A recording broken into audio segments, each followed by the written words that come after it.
Dear students, once again welcome back to our digital platform, and today we will be learning about the term verb.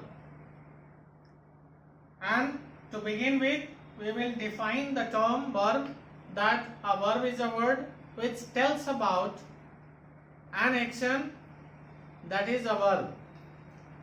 In other words, we may say that a verb is a doing word. There can be different types of actions. जब भी हम verb की बात करते हैं तो सम actions की बात करते हैं. जहां वर्ब होगा इसका मतलब वहां कुछ ना कुछ एक्शन होगा. तो हम देखते हैं कि किस तरह के एक्शंस होते हैं.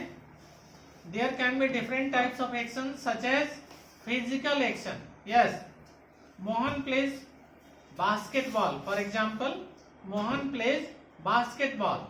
Means Mohan is playing with a basketball and making some physical action here. Similarly, हम और भी उदाहरण ले सकते हैं. Hari sings melodiously. The gardener waters the plants. In the above sentences, plays, sings and waters are verbs which are expressing physical actions that are apparently visible. That are apparently visible. यानी जो हम साफ साफ देख सकते हैं, ऐसे physical actions हैं जिन्हें हम देख सकते हैं. सो इस तरह के एक्शंस को हम फिजिकल एक्शंस के कैटेगरी में डालते हैं. दूसरा है mental action. I bless him, they guessed the right answer, I wish I were a bird.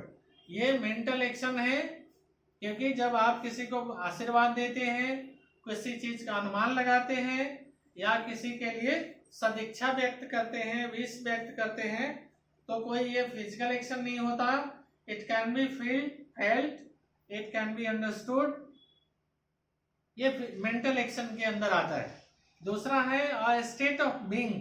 For example, Karishma is a beautiful girl. Karishma is a beautiful girl. यहां पे कोई एक्शन नहीं हो रहा. यहां पे you are telling about state of someone. Karishma is a beautiful, इस वाक्य में इज वर्ब है, मगर ये डूइंग वर्ड नहीं है. It is not telling about any physical और mental action. It is just telling about state of being. The players were happy, I am a doctor. In all these three sentences, we are finding that there is not any mental or physical action, but here it tells about a person's state of being. कि मतलब वो किस हालत में है, किस अवस्था में है. I am a doctor मतलब मैं एक डॉक्टर हूँ. It is telling about a state of being. So when we define the term verb, we may define it properly that the verb is a word which tells about an action or a state of being. हाँ, कुछ position में भी अगर हमारे है तो जैसे that house has a beautiful lawn. यहाँ has वर्ब है और वो पोजीशन के बारे में बात करता है कि उसके पोजीशन में कुछ है. Those singers have a sweet voice. इसे भी हम पोजीशन से रिलेटेड वर्ब कहते हैं. श्रुति had fever last night. यहाँ had और had दोनों की चर्चा हो रही. That house has a beautiful lawn. Those singers have a sweet voice. Shruti had fever last night. यहाँ पे इन तीनों वाक्यों में हैज, हैव और हैड ये वर्ब्स हैं जो पोजीशन के बारे में बात करते हैं. Finally we will learn about kinds of verbs, and that is there are 3 kinds of verbs. It has been mentioned in this book. Transitive verbs and intransitive verbs, and third one that is ditransitive verb. This book has mentioned another kind of verb as well, that is ditransitive. Di means double यहाँ die का मतलब double से है, तो हम देखेंगे कि die transitive verbs कौन होते हैं। फर्स्ट हम देखते हैं transitive verbs. Transitive verbs are the verbs which have their own objects. Means ऐसे वर्ब जिनके अपने ऑब्जेक्ट्स होते हैं उन्हें हम ट्रांजिटिव वर्ब कहते हैं। जैसे फॉर एग्जाम्पल,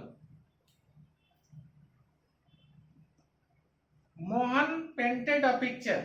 यहाँ पे पेंटेड वर्ब है और इसका ऑब्जेक्ट है picture. Mohan painted a picture, यहाँ पे पिक्चर ऑब्जेक्ट है, इसलिए जो वर्ब पेंटेड है उसे हम ट्रांजिटिव वर्ब कहेंगे। आई ईट अ मैंगो, यहाँ पे मैंगो ऑब्जेक्ट है और ईट वर्ब है, तो हम कह सकते हैं कि ईट जो है यहाँ पे एक ट्रांजिटिव वर्ब है। Means those verbs which have their own objects are called transitive verbs. इस सेंटेंस में हमने जो अभी मैंने सेंटेंस बोला, इसमें पिक्चर और मैंगो ऑब्जेक्ट्स हैं, क्योंकि क्रिया का फल उस ऑब्जेक्ट पे पड़ता है।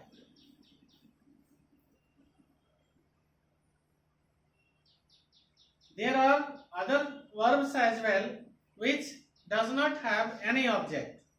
Many times you will find that there are many sentences which we use in our day-to-day life that there are the verbs but there are no objects.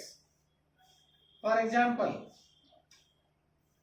the stars are twinkling, the child smiled, the teacher taught in the class, Resham speaks softly, she is crying.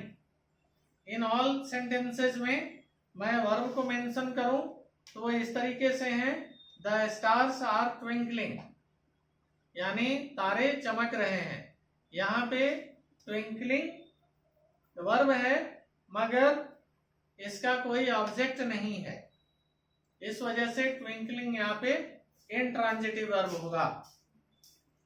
The child smiled, यहाँ पे smiled verb है मगर इसका कोई अपना object नहीं है, इसलिए हम इसे इंट्रांजिटिव वर्ब कहेंगे। Third one, the teacher taught in the class, यहाँ पे ये तो मेंशन है कि टीचर ने पढ़ाया वर्ग में, लेकिन ये मेंशन नहीं है कि क्या पढ़ाया, इसलिए यहाँ पे टॉट जो वर्ब है उसे इंट्रांजिटिव वर्ब की कैटेगरी में रखेंगे। अगर यही सेंटेंस होता the teacher taught grammar in the class, तो यहाँ पे ग्रामर चूंकि ऑब्जेक्ट हो जाता टॉट का, तो टॉट यहाँ पे ट्रांजिटिव वर्ब हो जाता, इंट्रांजिटिव नहीं होता। चूंकि यहाँ पे इस सेंटेंस में the teacher taught in the class, यहाँ पे टॉट का कोई अपना ऑब्जेक्ट नहीं है, इसलिए इसे हम इंट्रांजिटिव वर्ब कहेंगे।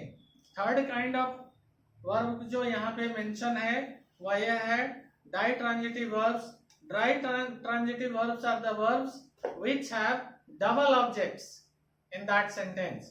जैसे he gave me a pen, यहाँ पे आप देखेंगे he gave me a pen में दो ऑब्जेक्ट है। he gave me ऑब्जेक्ट है और पेन भी ऑब्जेक्ट है, तो हमें ये देखना होता है कि इसमें दो ऑब्जेक्ट है और कौन सा डायरेक्ट ऑब्जेक्ट है, कौन सा इनडायरेक्ट ऑब्जेक्ट है।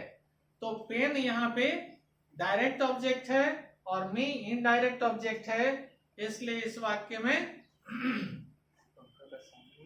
तो इस तरीके से हम देखेंगे कि इस वाक्य में दो ऑब्जेक्ट हैं, एक डायरेक्ट ऑब्जेक्ट एक इनडायरेक्ट ऑब्जेक्ट, और इस तरह के सेंटेंसेस को हम इस तरह के सेंटेंसेस में जो वर्ब होगा उसको हम डाई ट्रांजिटिव वर्ब कहेंगे। So thank you for the day.